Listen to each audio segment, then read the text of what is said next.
All right, today we're gonna do a OBD2 scanner. We're gonna take a look at this one. If you guys can notice, it came in a package. It came with the actual tethering, a screen, and many features. We're gonna take a look at it and see what you get when you get something like this. So let's go ahead and open it up. Get this, you get pretty much a USB, micro USB to type A, all right? Then you get the actual connection that you connect to your car. And right now, if you guys can notice, it has a block, so it will keep dust preventing from going in there. So we're going to put that in there. I like that they give you this. This is a plus. This is a micro SD card reader that you put. It's a USB. You plug it into your car. You put it in the card first, all right? The micro SD card here. And then you could read and transfer some information over. So I like that they give you that. Everything's well packed in here. This display, it feels like a Nintendo Switch almost, I wish it has a screen like it. It's as big as it is. It has all these buttons set up, if you guys notice, and then the bottom in here is where you actually charge it, and you could transfer to your computer too. All right, so you could transfer all the data, not just from the micro SD card, but actually to your data cable that they came with. So let's open it up in the bottom. All right, underneath is the SD card. If you guys see, micro SD card right there, it's hidden in there. It's well protected, so it could keep it from any moisture.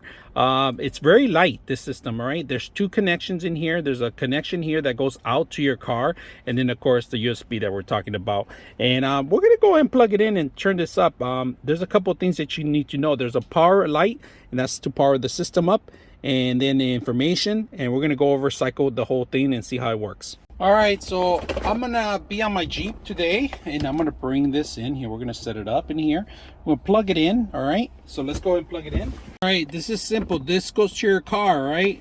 This other part, if you had an old printer back in the 80s or in the 90s, you would connect the same thing. It's like a printer connection, pretty much.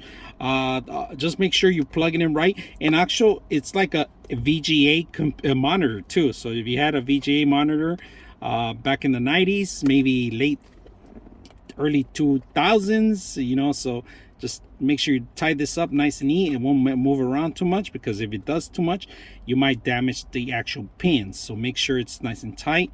And then we're just gonna plug it in, and we're gonna remove this. This is my favorite part right here, removing the actual cover. We're gonna remove that, and we're gonna plug it in. There it is. There we go. Plugging it in. It's cranking up. Turn on the car automatically, let it run.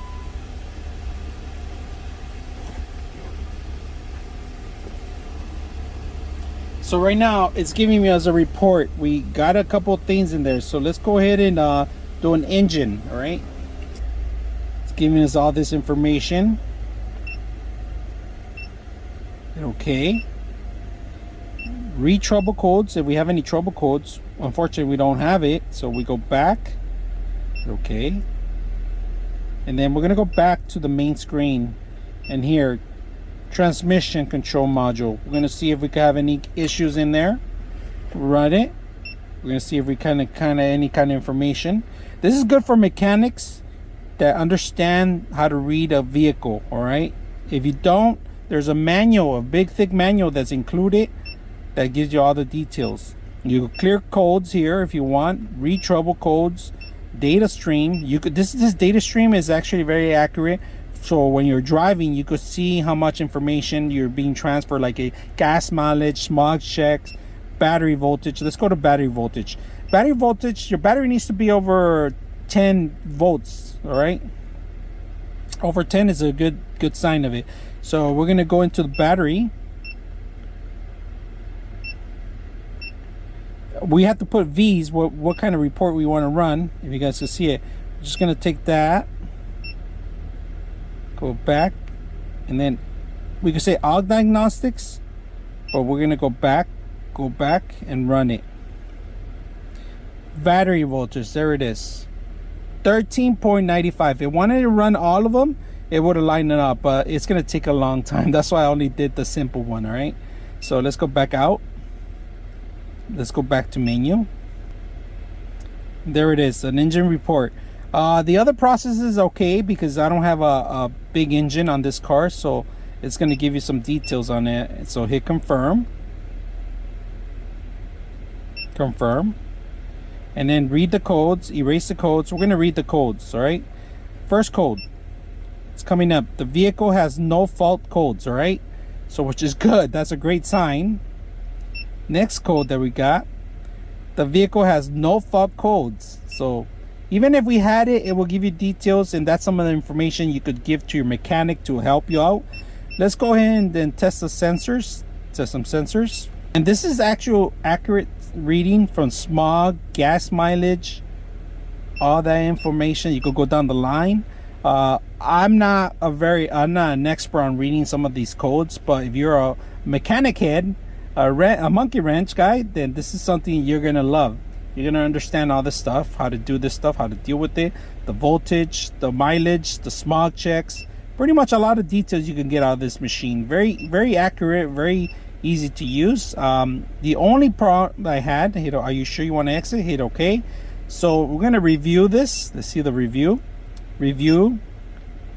our reports that we have, no fault codes, and they'll save them into my actual card. This is actually my card reading the stuff, right? So this data I could transfer over to my computer. No, I don't want to delete my stuff, so no, you don't want to delete it. Review freeze frame. Let's see, I don't have any right now, but you could come back and add your freeze frames. That means that you could take screenshots pretty much on a lot of data. So right now, so far we have 3 of them. Your main engine, your full scan for any kind of sensor reads, and then all this stuff that saves to the card. Easy to use. The manual itself, the actual buttons, very sensitive, easy to use. The back button, the save button, the left and right buttons and down button, very easy to use, and it's handheld. They give you plenty of slack, a couple of feet of slack. You could take this outside and read it from out there. If you want to run the scan, I suggest keep your car on, because if you try to run it, it won't read it properly. It will power the system, but it will not read properly. So just make sure you do that. We're going to turn off the car now. Very simple, easy to use. I enjoyed it. I hope you guys do.